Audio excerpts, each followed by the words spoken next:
Hello friends, welcome to PSC simplified. ഇത് നമ്മുടെ 30ാമത്തെ class ആണ്. ഇതുവരെയുള്ള എല്ലാ ക്ലാസ്സുകളും നിങ്ങൾ കണ്ടു തീർക്കുക, നന്നായിട്ട് പഠിക്കുക. ഇനി വരുന്ന എല്ലാ പരീക്ഷകളിലും നിങ്ങൾ ഉറപ്പായിട്ടും റാങ്ക് ലിസ്റ്റിൽ ഏറ്റവും മുൻപിലെത്തി നല്ലൊരു ജോലിയിൽ തന്നെ കയറട്ടെ എന്ന് ആശംസിക്കുന്നു. അപ്പോൾ നമുക്ക് ക്ലാസ്സിലേക്ക് പോകാം. ദക്ഷിണേന്ത്യയിൽ ആദ്യമായി കണ്ണാടി പ്രതിഷ്ഠ നടത്തിയത് ആര്? അയ്യ വൈകുണ്ഠ സ്വാമികൾ. ദക്ഷിണേന്ത്യയിൽ ആദ്യമായി കണ്ണാടി പ്രതിഷ്ഠ നടത്തിയത് അയ്യ വൈകുണ്ഠ സ്വാമികൾ. ലളിതകലാ അക്കാദമിയുടെ പ്രധാന ലക്ഷ്യം എന്ത്? ഇന്ത്യയിലും വിദേശത്തും ഇന്ത്യൻ കലകളെ പ്രോത്സാഹിപ്പിക്കുക. ഇന്ത്യയിലും വിദേശത്തുമുള്ള ഇന്ത്യൻ കലകളെ പ്രോത്സാഹിപ്പിക്കുക എന്നതാണ് ലളിതകലാ അക്കാദമിയുടെ പ്രധാന ലക്ഷ്യം. ഭൂതല ഛായാഗ്രഹണം ടെറസ്ട്രിയൽ ഫോട്ടോഗ്രഫി എന്നാൽ എന്താണ്? ഭൂമിയിൽ സ്ഥാപിച്ചിട്ടുള്ള ക്യാമറകൾ ഉപയോഗിച്ച് ഭൂപ്രകൃതിയുടെ ചിത്രമെടുക്കുന്ന രീതി. ഭൂമിയിൽ സ്ഥാപിച്ചിട്ടുള്ള ക്യാമറകൾ ഉപയോഗിച്ച് ഭൂപ്രകൃതിയുടെ ചിത്രം എടുക്കുന്ന രീതിയാണ് ഭൂതല ഛായാഗ്രഹണം. ജാവ ലാംഗ്വേജ് ഉപയോഗിക്കുന്നത് എത്രാം തലമുറ കമ്പ്യൂട്ടറുകളിലാണ്? 4ാം തലമുറ കമ്പ്യൂട്ടറുകൾ മുതലാണ് ജാവ ലാംഗ്വേജ് ഉപയോഗിച്ചു തുടങ്ങിയത്. ഇന്ത്യൻ ഭരണഘടനയുടെ ഏത് അനുച്ഛേദത്തിലാണ് തുല്യമായ നീതിയും സൗജന്യ നിയമസഹായവും ഉറപ്പു നൽകുന്നത്? Article 39A. ആർട്ടിക്കിൾ 39A തുല്യമായ നീതിയും സൗജന്യ നിയമസഹായവും ഉറപ്പു നൽകുന്നത്. അഭിനവ് ഭാരത് എന്ന സംഘടന രൂപീകരിച്ചത് ആരാണ്? VD സവർക്കർ. അഭിനവ് ഭാരത് എന്ന സംഘടന രൂപീകരിച്ചത് VD സവർക്കർ. ഇന്ത്യൻ നാഷണൽ കോൺഗ്രസിന്റെ ആദ്യ വനിതാ പ്രസിഡന്റ് ആരാണ്? Annie Besant. ഇന്ത്യൻ നാഷണൽ കോൺഗ്രസിന്റെ ആദ്യ വനിതാ പ്രസിഡന്റ് ആനി ബസന്റ്. ലോക തണ്ണീർത്തട ദിനം വേൾഡ് വെറ്റ്ലാൻഡ് ഡേ ഫെബ്രുവരി 2. ലോക തണ്ണീർത്തട ദിനം ഫെബ്രുവരി 2. ശീതകാലത്തിന്റെ ആരംഭത്തോടെ ഇന്ത്യയിൽ തുടങ്ങുന്ന കൃഷി സീസൺ ഏതാണ്?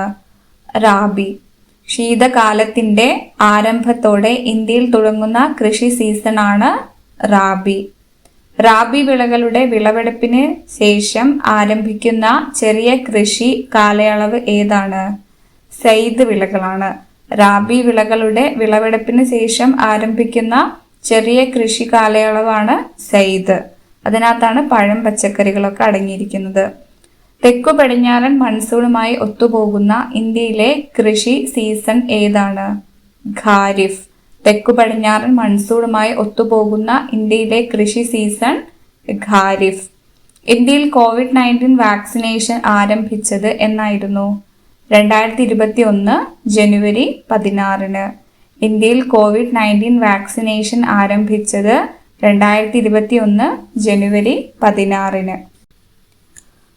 WG സെബാൾഡിന്റെ ഓർമ്മയ്ക്കായി അരുന്ധതി റോയ് നടത്തിയ പ്രഭാഷണം ഉൾപ്പെടുത്തിയ അവരുടെ കൃതി ഏതാണ്? ആസാദി, ഫ്രീഡം, ഫാസിസം, ഫിക്ഷൻ. WG സെബാൾഡിന്റെ ഓർമ്മയ്ക്കായി അരുന്ധതി റോയ് നടത്തിയ പ്രഭാഷണം ഉൾപ്പെടുത്തിയ അവരുടെ കൃതിയാണ് ആസാദി, ഫ്രീഡം, ഫാസിസം, ഫിക്ഷൻ. വില്യം ഷേക്സ്പിയറുടെ മാക്ബത്ത് എന്ന നാടകത്തിന്റെ പുനരാഖ്യാനമായി നിർമ്മിക്കപ്പെട്ട തുളു ചലച്ചിത്രം, തുളു ഫിലിം ഏതാണ്? പഠായി. വില്യം ഷേക്സ്പിയറുടെ മാക്ബത്ത് എന്ന നാടകത്തിന്റെ പുനരാഖ്യാനമായി നിർമ്മിക്കപ്പെട്ട തുളു ചലച്ചിത്രമാണ് പഠായി. പോളാവാരം ജലസേചന പദ്ധതി നിർമ്മിച്ചിരിക്കുന്നത് ഏത് നദിയിലാണ്? ഗോദാവരി. പോളാവാരം ജലസേചന പദ്ധതി നിർമ്മിച്ചിരിക്കുന്നത് ഗോദാവരി നദിയിൽ. ഗാസ യുദ്ധം അവസാനിപ്പിക്കാനുള്ള ഉച്ചകോടി 2025 ഒക്ടോബറിൽ നടന്നത് എവിടെ വെച്ചാണ്? ഈജിപ്തിലെ ഷരം അൽ ഷെയ്ഖ്. ഗാസ യുദ്ധം അവസാനിപ്പിക്കാനുള്ള ഉച്ചകോടി 2025 ഒക്ടോബറിൽ നടന്നത് എവിടെ വെച്ചാണ്? ഈജിപ്തിലെ ഷരം അൽ ഷെയ്ഖിൽ. ആരൊക്കെയായിരുന്നു അധ്യക്ഷത വഹിച്ചത്? ഡൊണാൾഡ് ട്രംപും അബ്ദുൽ ഫത്താഹ് അൽ സീസിയും, ഈജിപ്തിലെ പ്രസിഡന്റ്. ഹിതകാരിണി സമാജം സ്ഥാപിച്ചത് വീരേശ ലിംഗം. ഹിതകാരിണി സമാജം സ്ഥാപിച്ചത് വീരേശ ലിംഗം. സ്വാഭിമാന പ്രസ്ഥാനം ആരംഭിച്ചത് ആരാണ്? EV രാമസ്വാമി നായ്ക്കർ. സ്വാഭിമാന പ്രസ്ഥാനം ആരംഭിച്ചത് EV രാമസ്വാമി നായ്ക്കർ. ആര്യ സമാജം സ്ഥാപിച്ചത് ആരാണ്? സ്വാമി ദയാനന്ദ സരസ്വതി. ആര്യ സമാജം സ്ഥാപിച്ചത് സ്വാമി ദയാനന്ദ സരസ്വതി. ഗാന്ധിജി ഏത് സംഭവത്തെ തുടർന്നാണ് നിസ്സഹകരണ സമരം പിൻവലിച്ചത്? ചൗരി ചൗര സംഭവം. ഗാന്ധിജി നിസ്സഹകരണ സമരം പിൻവലിക്കാനുണ്ടായ കാരണമാണ് ചൗരി ചൗര സംഭവം. ക്വിറ്റ് ഇന്ത്യ സമരത്തിന് തുടക്കം കുറിച്ചത് എവിടെ വെച്ചാണ്? മുംബൈ. ക്വിറ്റ് ഇന്ത്യ സമരത്തിന് തുടക്കം കുറിച്ചത് മുംബൈ അല്ലെങ്കിൽ ബോംബെ എന്ന് തരും ഓപ്ഷൻസിൽ. ഇതിൽ ഡൽഹി എന്നൊക്കെ തരുമ്പോൾ നമ്മൾ കുറച്ചൊന്ന് കൺഫ്യൂസ്ഡ് ആവും. അതുകൊണ്ട് അങ്ങനെ തന്നെ ഓപ്ഷൻസ് തരും. അപ്പോൾ ചിന്തിച്ചിട്ട് എഴുതുക. മുംബൈയിൽ വെച്ചിട്ടാണ്. ഖാദർ ഏത് മണ്ഡലത്തിന്റെ വകഭേദമാണ്? എക്കൽ മണ്ണിന്റെ. എക്കൽ മണ്ണിന്റെ പുതിയ രൂപമാണ് ഖാദർ. പഴയത് ഭങ്കർ. നമ്മൾ മുൻപ് പഠിച്ചിട്ടുണ്ട്. 2024 വയലാർ സാഹിത്യ പുരസ്കാരത്തിന് അർഹനായത് അശോകൻ ചരുവിൽ. 2024 വയലാർ സാഹിത്യ പുരസ്കാരത്തിന് അർഹനായത് അശോകൻ ചരുവിൽ. 2025 ആരാണ്? ഇ സന്തോഷ് കുമാർ. 2025 ഇ സന്തോഷ് കുമാർ. ഏത് സംഘടനയുടെ പിൻഗാമിയായാണ് WTO സ്ഥാപിതമായത്? ഗാട്ട്. ഏത് സംഘടനയുടെ പിൻഗാമിയായാണ് WTO സ്ഥാപിതമായത്? ഗാട്ട്. ഗാട്ട് സ്ഥാപിതമായ വർഷം 1948. ഗാട്ട് സ്ഥാപിതമായ വർഷം 1948. WTO വേൾഡ് ട്രേഡ് ഓർഗനൈസേഷൻ സ്ഥാപിതമായ വർഷം 1995. ഒരു രാജ്യത്തിന്റെ ആരോഗ്യപരമായ അവസ്ഥ മനസ്സിലാക്കാൻ ഉപയോഗിക്കുന്ന സൂചകങ്ങൾ ഏതെല്ലാമാണ്? ശിശുമരണ നിരക്ക്, ആയുർദൈർഘ്യം, അസുഖങ്ങളുടെ സാന്നിധ്യം. ഒരു രാജ്യത്തിന്റെ ആരോഗ്യപരമായ അവസ്ഥ മനസ്സിലാക്കാൻ ഉപയോഗിക്കുന്ന സൂചകങ്ങളാണ് ശിശുമരണ നിരക്ക്, ആയുർദൈർഘ്യം, അസുഖങ്ങളുടെ സാന്നിധ്യം. നീതി ആയോഗ് എന്നതൊരു ഭരണഘടനേതര സ്ഥാപനമാണ്. അപ്പോൾ ഒരു നോൺ കോൺസ്റ്റിറ്റ്യൂഷണൽ ബോഡിയാണ് നീതി ആയോഗ്. അപ്പോൾ നമുക്ക് ചിലപ്പോൾ ക്വസ്റ്റ്യനിൽ തരും, സ്റ്റേറ്റ്മെന്റ് ക്വസ്റ്റ്യനിലൊക്കെ അതിൻ്റെ വർഷമൊക്കെ തന്നിട്ട് അതിൻ്റെ കൂടെ എന്തെങ്കിലും ലക്ഷ്യങ്ങളൊക്കെ തന്ന് അതിൻ്റെ കൂടെ ചോദിക്കും ഇതൊരു ഭരണഘടനാ സ്ഥാപനമാണ് എന്നൊരു സ്റ്റേറ്റ്മെന്റ് തരും. അപ്പം ഭരണഘടനാ സ്ഥാപനമല്ല, നോൺ കോൺസ്റ്റിറ്റ്യൂഷണൽ ബോഡിയാണ്. ഇന്ത്യയിലെ ഏകീകൃത സിവിൽ നിയമ സംഹിതയെക്കുറിച്ച് പ്രതിപാദിക്കുന്ന അനുച്ഛേദം ഏതാണ്? അനുച്ഛേദം 44. ഏകീകൃത സിവിൽ കോഡ്, സിവിൽ നിയമ സംഹിതയെക്കുറിച്ച് പ്രതിപാദിക്കുന്നത് അനുച്ഛേദം 44. ഭാരതത്തിന് ഒരു ഉപരാഷ്ട്രപതി വേണമെന്ന് വ്യവസ്ഥ ചെയ്യുന്ന അനുച്ഛേദം ഏതാണ്? അനുച്ഛേദം 63. ഭാരതത്തിന് ഒരു ഉപരാഷ്ട്രപതി വേണമെന്ന് വ്യവസ്ഥ ചെയ്യുന്ന അനുച്ഛേദം 63. ഇന്ത്യൻ ഭരണഘടനയിൽ പാർലമെന്റ് രൂപീകരണത്തെക്കുറിച്ച് പറയുന്ന അനുച്ഛേദം ഏതാണ്? അനുച്ഛേദം 79. പാർലമെന്റ് രൂപീകരണത്തെക്കുറിച്ച് പ്രതിപാദിക്കുന്ന അനുച്ഛേദമാണ് അനുച്ഛേദം 79. ഒരു ബിൽ പണബിൽ ആണോ അല്ലെങ്കിൽ മണി ബിൽ ആണോ എന്ന് തീരുമാനിക്കാനുള്ള അധികാരം ആർക്കാണ്? ലോക്സഭാ സ്പീക്കർക്ക്. ഒരു ബിൽ മണി ബിൽ ആണോ പണബിൽ ആണോ എന്ന് തീരുമാനിക്കാനുള്ള അധികാരം ലോക്സഭാ സ്പീക്കർക്കാണുള്ളത്. വിവരാവകാശ നിയമപ്രകാരം പരമാവധി എത്ര വർഷം മുൻപ് വരെയുള്ള വിവരങ്ങളാണ് ലഭ്യമാകുന്നത്? 20 വർഷം. വിവരാവകാശ നിയമപ്രകാരം പരമാവധി എത്ര വർഷം മുൻപ് വരെയുള്ള വിവരങ്ങൾ ലഭ്യമാകുന്നുണ്ട്? 20 വർഷം മുൻപ് വരെയുള്ള. ജുഡീഷ്യൽ റിവ്യൂ എന്ന ആശയം ആദ്യമായി അവതരിപ്പിച്ച കേസ് ഏതാണ്? Marbury versus Madison case 1803. Judicial review എന്ന ആശയം ആദ്യമായി അവതരിപ്പിച്ച കേസാണ് Marbury versus Madison case 1803. Indian പാർലമെന്റിനെ കുറിച്ച് ഭരണഘടനയുടെ ഏത് ഭാഗത്താണ് പ്രതിപാദിക്കുന്നത്? ഭാഗം 5. ഇന്ത്യൻ പാർലമെന്റിനെ കുറിച്ച് പ്രതിപാദിക്കുന്ന ഭരണഘടനാ ഭാഗം ഭാഗം 5. പാർലമെന്റ് എന്ന പദം ഉത്ഭവിച്ചത് ഏത് ഭാഷയിലെ പദത്തിൽ നിന്നാണ്? ഫ്രഞ്ച് ഭാഷയിലെ പാർലർ. ഫ്രഞ്ച് ഭാഷയിലെ പാർലർ എന്ന പദത്തിൽ നിന്നാണ് പാർലമെന്റ് എന്ന പദം ഉത്ഭവിച്ചത്.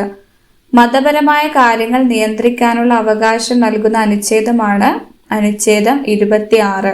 അപ്പം അനുച്ഛേദം 26 പറയുന്നത് നമുക്ക് മതപരമായിട്ടുള്ള സ്ഥാപനങ്ങൾ തുടങ്ങാനും നമുക്ക് എന്ത് ചെയ്യാം, സ്വത്ത് വകകളൊക്കെ ആർജിക്കാനുള്ള അവകാശം ഉണ്ടെന്നാണ്. അപ്പം മതപരമായ കാര്യങ്ങൾ നിയന്ത്രിക്കാനുള്ള അവകാശം നൽകുന്നത് അനുച്ഛേദം 26.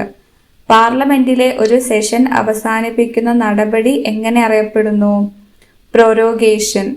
പാർലമെന്റിലെ ഒരു സെഷൻ അവസാനിപ്പിക്കുന്ന നടപടിയാണ് പ്രൊറോഗേഷൻ. തിരഞ്ഞെടുപ്പ് കമ്മീഷൻ ദേശീയ പ്രതീകമായി, നാഷണൽ ഐക്കണായി അംഗീകരിച്ച നടൻ ആരാണ്? രാജ്കുമാർ റാവു. തിരഞ്ഞെടുപ്പ് കമ്മീഷൻ ദേശീയ പ്രതീകമായി അംഗീകരിച്ച നടൻ രാജ്കുമാർ റാവു. നിരാമയ ആരോഗ്യ ഇൻഷുറൻസ് പദ്ധതി പ്രകാരം ലഭിക്കുന്ന ചികിത്സാ സഹായം എത്ര രൂപയാണ്? 1,00,000 രൂപ. നിരാമയ ആരോഗ്യ ഇൻഷുറൻസ് പദ്ധതി പ്രകാരം ലഭിക്കുന്ന ചികിത്സാ സഹായം 1,00,000 രൂപ. കേരള സർക്കാരിൻ്റെ സൗജന്യ ക്യാൻസർ ചികിത്സാ പദ്ധതി ഏതാണ്? സുകൃതം. കേരള സർക്കാരിൻ്റെ സൗജന്യ ക്യാൻസർ ചികിത്സാ പദ്ധതി സുകൃതം. മനുഷ്യ ശരീരത്തിൽ പിത്തരസം ഉൽപ്പാദിപ്പിക്കുന്ന അവയവം ഏതാണ്? കരൾ. മനുഷ്യ ശരീരത്തിൽ പിത്തരസം ഉൽപ്പാദിപ്പിക്കുന്ന അവയവമാണ് കരൾ.